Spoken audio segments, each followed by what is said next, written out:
امام زین العابدین کی پیدائش ہے، سب جھوٹ بولتے ہیں۔ امام زین العابدین کا 22 رجب کے ساتھ کوئی تعلق نہیں، ان کا یوم پیدائش جو ہے وہ رمضان میں ہے، نہ ان کی پیدائش ہے نہ کسی اور امام کی پیدائش ہے۔ اور یہاں ایک اور سوال پیدا ہوتا ہے، باقی اماموں کی یوم پیدائش بھی کیوں نہیں بناتے؟ بات سمجھ آ رہی ہے؟ کنڈے جو بنانے ہیں تم لوگوں نے، باقی بھی تو امام ہیں،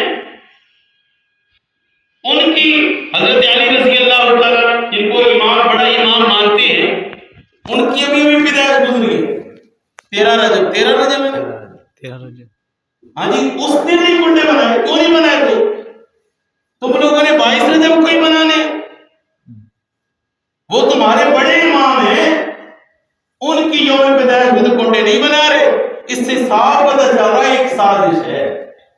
کیا ہے جی؟ سازش ہے، بہت بڑی سازش کھیل رہے ہیں، اور ہم مسلمانوں کو بھی ساتھ ملانے کی کوشش کرتے ہیں۔ ہمارے کتنے مسلمان گھر ہیں وہ یہ کنڈے بناتے ہیں، کیا ہے؟ دیکھا دیکھا ہے، پتہ کوئی نہیں کیوں بنا رہے، لیکن خرافات میں پورا حصہ ڈالتے ہیں، شامل ہوتے ہیں۔ میرے بھائیوں، یہ حضرت امیر معاویہ رضی اللہ تعالیٰ عنہ کی وفات کے دن کنڈے بنانا کیا مطلب ہے؟ یعنی وہ خوشی کر رہے ہیں، حضرت امیر معاویہ کی وفات پہ نعوذ باللہ خوشی کا اظہار کر رہے ہیں، حلوہ بانٹ رہے ہیں، حلوے کھلا رہے ہیں، میٹھا کھلا رہے ہیں، یہ خوشی کر رہے ہیں۔ یہ گستاخی نہیں ہے تو اور کیا ہے؟ یہ گستاخی ہے، کسی صحابی کی وفات پہ خوشی کرنا گستاخی ہے، اور ہم ایسے گستاخوں کو مسلمان نہیں مانتے۔ میرے بھائیوں، حضرت امیر معاویہ رضی اللہ تعالیٰ کوئی عام صحابی نہیں ہے، بہت عظیم الشان صحابی ہیں۔ اللہ اکبر۔ قرآن پاک میں اللہ تبارک و تعالیٰ نے ان کی شان کو بیان فرمایا، کاتب وہی ہیں، میرے نبی پہ جو قرآن اترتا حضرت امیر معاویہ بھی کاتب وہی ہیں، اس قرآن کو لکھنے والے 13 کاتب وہی ہیں، اور میں سے 6 نمبر پر حضرت امیر معاویہ رضی اللہ تعالیٰ۔ اللہ تعالیٰ نے فرمایا فی صحف مکرمہ، یہ قرآن پاک کے ورق پیج کتنے ہی عزت والے ہیں، احترام والے ہیں، شان والے ہیں، بلندی والے ہیں، مرفوعات مطہرہ، مرفوعہ بہت ہی زیادہ بلند ہیں، بہت ہی زیادہ پاکیزہ ہیں، بِأَيْدِي سَفَرَةٍ۔ اللہ تعالیٰ نے فرمایا ان صحیف ان اوراق کو لکھنے والے، ان آیتوں کو لکھنے والے ہاتھ، ان صورتوں کو لکھنے والے ہاتھ، 6000 سے زائد لکھنے والی آیتیں، یہ آیتیں جو لکھنے والے ہاتھ ہیں، فرمایا کرام بررہ بِأَيْدِي سَفَرَةٍ۔ آیت ہاتھوں کو کہتے ہیں، ید سے نا، ید جو ایک ہاتھ کو کہتے ہیں، ایدی دونوں ہاتھ، کئی ہاتھ، یعنی کاتبے وہی کئی تھے۔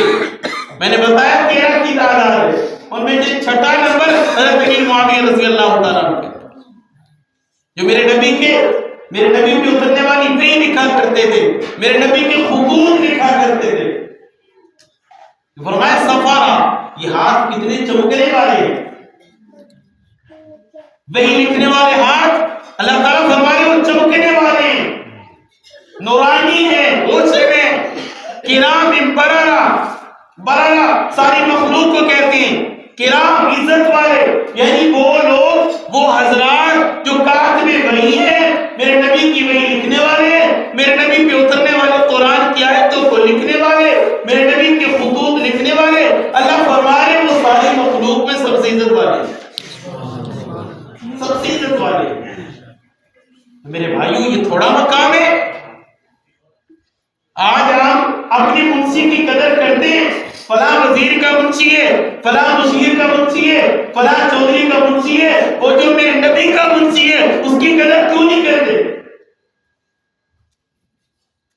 حضرت امیر معاویہ رضی اللہ تعالیٰ حضور علیہ السلام نے فرمایا صاحب السر معاویہ، معاویہ میرا رازدار ہے، احلم من امتی معاویہ، میرے نبی نے فرمایا میری امت میں سب سے زیادہ حوصلے والا، سب سے اس موقع میں یہ ارشاد فرمایا حضور علیہ السلام نے، ایک دن آپ مسجد میں تشریف فرما کے غسان کا شہزادہ حضور علیہ السلام کی خدمت میں حاضر ہوا، جو عیسائی تھا، واپس جانے لگا۔ وہ غسان کا شہزادہ عرض کرتا ہے، حضور میں آپ کے لیے کچھ تحفے تحائف لے کر آیا ہوں، اپنا خادم بھیجیے۔ وہ 6 میل دور مدینہ کی 6 میل کی مسافت پر ہے۔ میرے نبی نے صحابہ کرام کو دیکھا، اپنے یاروں کو، اپنے پروانوں کو دیکھا اور فرمایا معاویہ کہاں ہے؟ اللہ، معاویہ کہاں ہے؟ احادیث سے ایک اور بات ثابت ہوتی ہے، حضور علیہ السلام کی وفات سے پہلے جو 2 سال تھے، ان 2 سال میں حضرت امیر معاویہ خادم تھے حضور علیہ السلام، بڑی خدمت کی، وضو کروا رہے۔ حضور علیہ السلام وضو فرما رہے تھے، جو پانی بچ جاتا حضرت امیر معاویہ کے چہرے پہ پھینک دیتے۔ ایک دن آپ نے وضو فرمایا اور فرمایا معاویہ اللہ تجھے حکومت دے گا، اللہ تجھے حکومت دے گا، اللہ سے ڈرنا اور انصاف کرنا۔ یہ پیش گوئی کس نے کی تھی حکومت کی؟ حضور علیہ السلام، کہ اللہ حکومت دے گا۔ اور آج یہ ملک کہتا ہے اس نے غضب کی حکومت۔ میرے بھائیوں، حضرت امیر معاویہ رضی اللہ تعالیٰ ان کے ہاتھ پہ بیعت کرنے والے، ان کے بڑے امام، ہمارے بھی امام ہیں، حضرت امام حسن، امام حسین رضی اللہ تعالیٰ، انہوں نے خود حکومت دی۔ حضرت امیر معاویہ رضی اللہ تعالیٰ بیعت کی کہ نہیں، سلوک کی کہ نہیں؟ حضرت امیر معاویہ رضی اللہ تعالیٰ، حضور علیہ السلام نے فرمایا معاویہ اس شہزادے کے ساتھ چلا جا۔ میرے نبی کا فرمان تھا، میرے نبی کا حکم تھا، حضرت معاویہ نے جوتے بھی نہیں پہنے، اس شہزادے کے ساتھ دوڑ پڑے۔ دوپہر کا وقت ہے، صحرا کا علاقہ ہے، ریت ہے، پہاڑی علاقہ ہے، اور عرب کی گرمی ماشاءاللہ، جو لوگ عرب میں رہتے ہیں ان سے پوچھئے کتنی گرمی ہوتی ہے، ساتھ چل رہے ہیں۔ شہزادے سے کہا کہ مجھے بھی بٹھا لے سواری پہ۔ کہا تم نبی کا کمی، میں شہزادہ، تو مجھے جانتا ہے میں شہزادہ ہوں، تجھے نہیں بٹھا سکتا۔ پھر چلے، پاؤں جلنے لگے، کہا بٹھا نہیں سکتا، اپنا جوتا دے دے، تو سواری میں ہے، میں جوتا پہن کے چل لوں گا۔ کہا نہیں دوں گا۔ حضرت امیر معاویہ دوڑتے جا رہے ہیں، چلتے جا رہے ہیں، 6 میل کا فاصلہ طے کیا، وہاں سے تحفے تحائف اٹھائے اور پھر وہاں سے چلنا شروع کیا، 6 میل پھر فاصلہ کیا اور میرے نبی کے قدموں میں تحفے تحائف پیش کیے۔ حضور علیہ السلام نے فرمایا معاویہ کیسے گیا تو کیسے آیا، ساری کارگزاری سنائی۔ حضور علیہ السلام نے اس موقع میں فرمایا احلم من امتی معاویہ، میری امت کا سب سے بڑا حوصلے والا، سب سے بڑا بردبار وہ معاویہ۔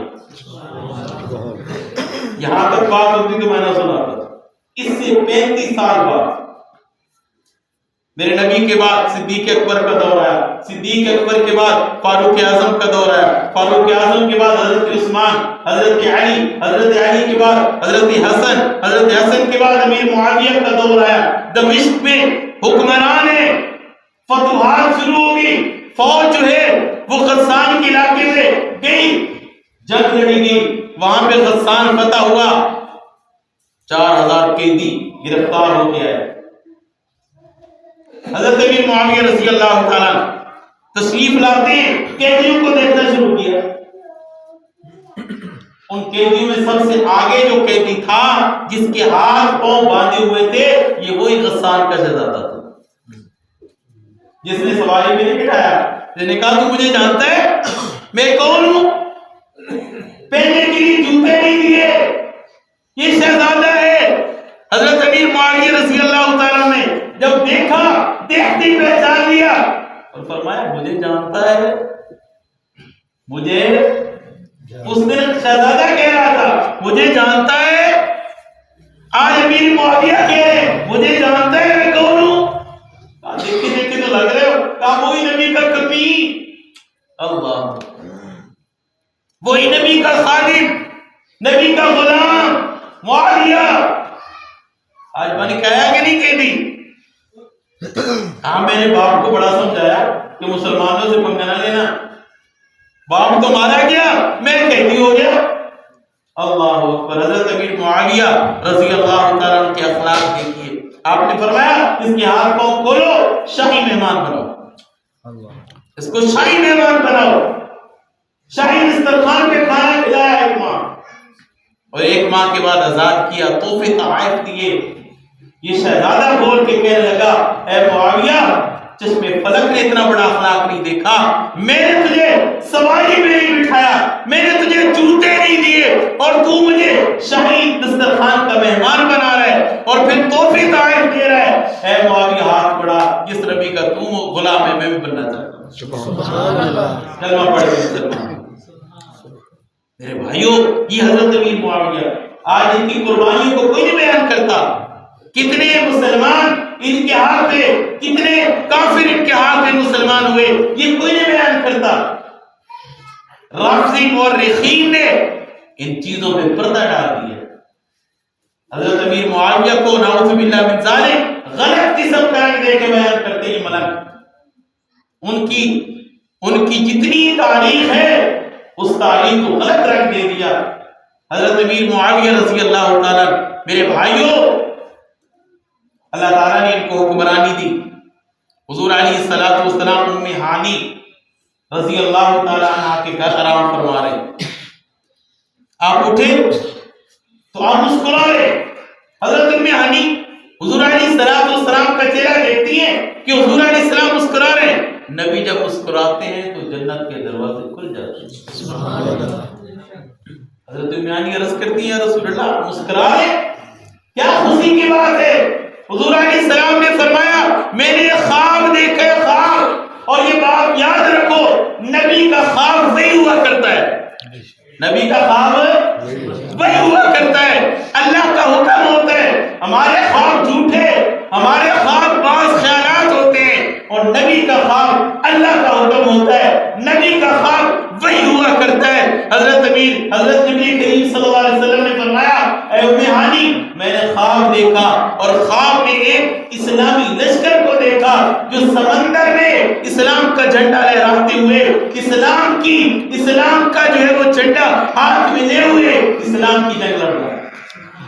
میں نے سمندر میں دیکھا, خواب میں سمندر میں اسلامی لشکر جو اسلام کی جنگ لڑ رہا ہے. اور حضور علیہ السلام نے فرمایا اے ام ہانی گواہ ہو جا, میں یہ بات ارشاد فرما رہا ہوں, گواہ ہو جا, پہلا وہ لشکر جو اسلام کی جنگ لڑے گا اللہ اس پہ جنت واجب کر دے. سبحان اللہ. اس پہ جنت واجب ہے. پہلا وہ لشکر جو سمندر میں اسلام کی جنگ لڑے گا. حضرت امیر معاویہ رضی اللہ تعالیٰ 20 سال ملک کی شام کی گورنر رہے. حضرت عثمان غنی رضی اللہ تعالیٰ عنہ کے دور میں, بات توجہ سے سننا, 20 سال گورنر رہے. حضرت عثمان رضی اللہ تعالیٰ عنہ سے عرض کیا کہ آپ امیر المومنین ہیں, حکم دیجئے, میں بحری بیڑے تیار کرنا چاہتا ہوں, سمندر میں اسلام کی جنگ لڑنا چاہتا ہوں. حضرت عثمان غنی رضی اللہ تعالیٰ نے اجازت دی. شمالی افریقہ میں آپ نے اپنی فوج کو لگایا, درختوں کو کاٹا گیا, 6 ماہ میں وہاں پہ بحری بیڑے تیار کیے گئے. 17,500 بحری بیڑے تیار ہوئے. اور یہاں پہ ایک اور بات بھی کرنا چاہتا ہوں, مورخین نے یہ بات لکھی ہے, حضرت امیر معاویہ رضی اللہ تعالیٰ عنہ نے 70 بحری بیڑے ایسے تیار کیے جن میں حضرت امیر معاویہ رضی اللہ تعالیٰ عنہ نے قاری قرآن کو بٹھایا. جو قاری تھے اس وقت کے ان کو اکٹھا کیا, ہر بحری بیڑے پہ 10 قاری قرآن کی ڈیوٹی لگائی کہ جہاں پہ جو آبادی ہے, کوئی جزیرہ ہے, تم لوگوں نے وہاں پہ چلے جانا ہے اور لوگوں کو مسلمان بنانا ہے اور قرآن سکھانا. یہ خدمات کو نہیں بیان کرتے, بس یزید کا باپ کہہ کے گالی نکال دیتے ہیں, نعوذ باللہ گستاخیاں کرتے ہیں. کیا ملنگ, کیا ہمارے ملا, کیا ہمارے پیر حضرت امیر معاویہ کی گستاخیاں کر رہے ہیں. یہ مظلوم صحابی ہیں میرے بھائی, 19 سال حکومت کی, 19 سال, اور نصف سے زیادہ زمین پر اسلام کا جھنڈا لہرایا. 64,65,000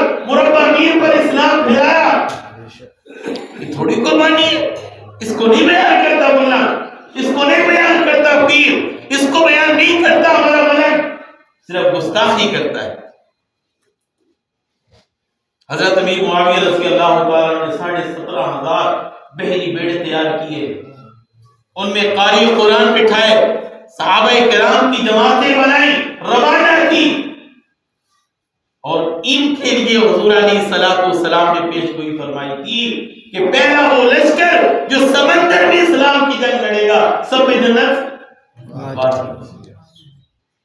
حضرت ام ہانی فرماتی وہاں پہ ایک بچی تھی، حضور علیہ السلام نے جب یہ خواب بیان فرمائی، وہاں پہ ام حرام ایک بچی بیٹھی ہوئی تھی، اس بچی نے عرض کیا رسول اللہ میرے لیے بھی دعا کریے کہ میں بھی اس پہلی بیڑے میں شامل ہوں۔ حضور علیہ السلام نے ہاتھ اٹھائے، ام حرام کے لیے دعا دی۔ حضرت ام حرام فرماتی ہیں ہم مدینہ میں چلے گئے ہجرت فرما کر، وہاں پہ حضرت عبیدہ بن صامت رضی اللہ تعالیٰ بڑے جلیل القدر صحابی، ان سے میرا نکاح ہو گیا۔ حضرت امیر معاویہ رضی اللہ تعالیٰ کا دور آیا، اعلان ہوا بحری بیڑے میں اسلام کی جنگ کے لیے لوگ روانہ ہو رہے، کسی نے جانا ہو تو اپنا نام لکھواؤ۔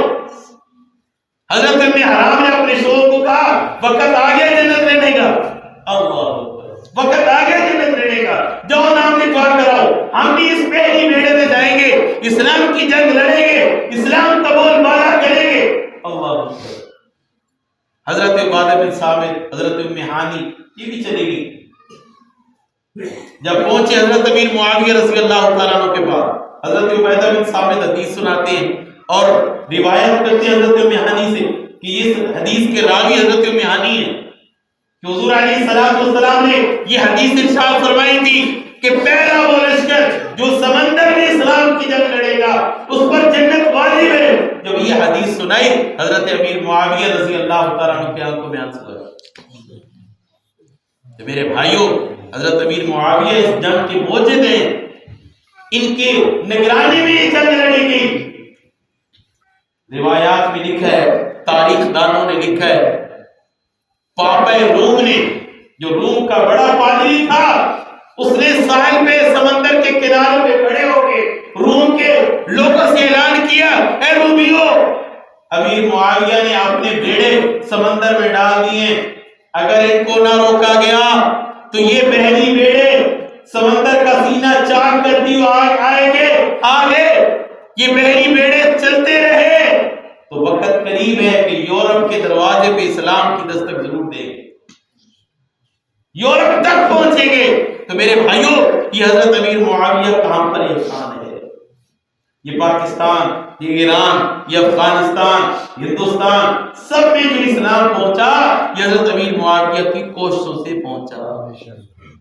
اب جب ہم کلمہ پڑھ رہے ہیں، نماز پڑھ رہے ہیں، مسجدیں بنا رہے ہیں، آزاد عبادت کر رہے ہیں، اللہ کا نام لے رہے ہیں، صحابہ کا نام لے رہے ہیں، یہ قربانی پیچھے کس کی تھی؟ حضرت امیر معاویہ رضی اللہ تعالیٰ عنہ کی۔ ان کا یہ احسان ہے ہم پر، انہوں نے ہم تک قرآن پہنچایا، اسلام پہنچایا، ہم تک نماز پہنچائی، ہم تک جو ہے مسائل پہنچائے، شریعت پہنچائی، فقہ پہنچائی، یہ حضرت امیر معاویہ رضی اللہ تعالیٰ عنہ کا احسان ہے کہ صحابہ کرام لڑتے لڑتے فتح کرتے کرتے اسلام پھیلاتے پھیلاتے اس پاکستان میں بھی پہنچے، افغانستان میں بھی پہنچے، ایران میں بھی پہنچے، ہندوستان میں بھی پہنچے، افریقہ تک پہنچے، یورپ تک پہنچے، اسلام کو بول بالا کر دیا۔ یہ ان کی قربانی نہیں ہے، اس کو کیوں نہیں بیان کرتا بلند؟ صرف گستاخی کرتا ہے۔ تو میرے بھائیوں، ہم مسلمان ہیں، ہم اہل سنت والجماعت ہیں، حضرت امیر معاویہ ہمارے پیشوا ہیں، ہمارے سامنے کوئی گستاخی کرے گا ہم گدی سے زبان کھینچ لیں گے، گستاخی برداشت نہیں کریں گے۔ میرے بھائیوں، صحابہ کرام کی قربانیاں ہیں، ان قربانیوں کی وجہ سے اسلام ہم تک پہنچا۔ جو ہم کلمہ پڑھ رہے ہیں صحابہ کی قربانی، نماز پڑھ رہے ہیں صحابہ کی قربانی، اذان دے رہے ہیں صحابہ کی قربانی، زکات دے رہے ہیں صحابہ کی قربانی، آج ہم بچوں کو قرآن پڑھا رہے ہیں، پیچھے قربانی صحابہ نے دی۔ ہمیں تو گود میں اسلام مل گیا، ہمیں تو پرواہ ہی نہیں، ہمارا اسلام پہ کچھ نہیں لگا۔ مولانا رومی رحمہ اللہ تعالیٰ نے ایک مثال دی ہے اس بات کو سمجھانے کے لیے کہ صحابہ نے کتنی قربانیاں دی اور اسلام ہم تک پہنچایا. ہمارا دین پہ کچھ نہیں لگا اس لیے ہم نماز چھوڑ دیتے ہیں, ہمارا دین پہ کچھ نہیں لگا اس لیے ہم جو ہے علماء سے دور رہتے ہیں, ہمارا دین پہ کچھ نہیں لگا اس لیے ہم قرآن نہیں سیکھتے, ہمارا دین پہ کچھ نہیں لگا اس لیے ہمیں اسلام کی اہمیت نہیں ہے. انہوں نے ایک مثال دی ہے, ایک باپ امیر تھا, اس کا ایک لڑکا تھا اکلوتا, بڑا آوارہ تھا, باپ کے پیسوں میں عیاشیاں کیا کرتا تھا. ایک دن باپ نے اس کو سدھارنے کے لیے ناٹک کیا, خود بیمار ہو گیا اور چارپائی کو الٹا کر دیا, اوپر لیٹ گیا. بیٹا آیا, اب ابا جی کیا ہوا؟ آج چارپائی الٹی کر دی ہے, کیا ہوا؟ کہ بیمار ہو گیا ہوں, گھر میں کچھ نہیں ہے, جاؤ روزانہ کے 2 آنے تو نے مجھے دینے ہیں, میں نے دوائی لینی. بیٹا گیا, کبھی ایک دوست سے 2 آنے ادھار لے کے آتا ہے, کبھی دوسرے دوست سے. اب دوستوں کو بھی پتہ چل گیا یہ غریب ہو گئے, انہوں نے بھی دروازے بند کر دیے. ہمارے پاس کچھ نہیں ہے, تو لینے کے لیے آتا ہے. پھر کمانے نکل گیا, چودھری کا بیٹا تھا, اپنے علاقے میں نہیں گیا, دوسرے علاقے میں گیا, مزدوری کی, 2 آنے لے کے آیا. باپ نے وہ 2 آنے لیے کنویں میں پھینک دی. بیٹے کو غصہ آیا, ابا جی میں نے بڑی محنت کی ہے, میرا پسینہ لگا ہے, یہ 2 آنے کمانے پہ آپ نے لیے کنویں پھینک دیے. باپ کہنے لگا, پتر جن پیسوں پہ تم عیاشیاں کر رہا ہے نا, یہ بھی میں نے بڑی محنت سے کمائے ہیں, تیرا کچھ نہیں لگا, تیرے صرف 2 آنے پسینے سے تو کما کے لائے اور اب بھڑک رہا ہے, اور میرے پیسوں پہ تو نے عیاشیاں کی ہیں, میرا خون پسینہ نہیں لگا. تو فرمایا اسی طرح ہمیں اسلام کی قدر نہیں ہے, ہمارا خون نہیں لگا, ہمارا پسینہ اسلام کے لیے نہیں لگا, ہم نے کچھ نہیں لگایا, اس لیے اسلام کی قدر آج ہمیں نہیں ہے. صحابہ کرام نے بچے یتیم کروائے ہیں, بیویوں کو بیوہ کروا دیا اور اسلام کے لیے اپنا سب کچھ قربان کر دیا. میرے بھائیوں, یہ ہم سب مسلمانوں پہ حضرت امیر معاویہ رضی اللہ تعالیٰ عنہ کا احسان ہے. قرآن پہنچا ان کی محنت سے, اسلام پہنچا ان کی محنت سے, کلمہ پہنچا ان کی محنت سے, نماز پہنچی ان کی محنت سے. اگر ہم ان کی گستاخیاں کرنے لگے تو ہم سے بڑا بے وقوف کون ہے؟ کیا اپنے محسن کے احسان ہم بھول گئے؟ حضرت امیر معاویہ ہمارے محسن ہیں, مربی ہیں, ہمارے پیشوا ہیں, اور اس سے بڑھ کے صحابی رسول ہیں. حضرت عبداللہ بن مبارک رحمہ اللہ تعالیٰ نے سے کسی نے پوچھا نا کہ عمر بن عبدالعزیز اور حضرت معاویہ میں سے کون افضل ہے؟ حضرت عمر بن عبدالعزیز افضل ہے یا امیر معاویہ؟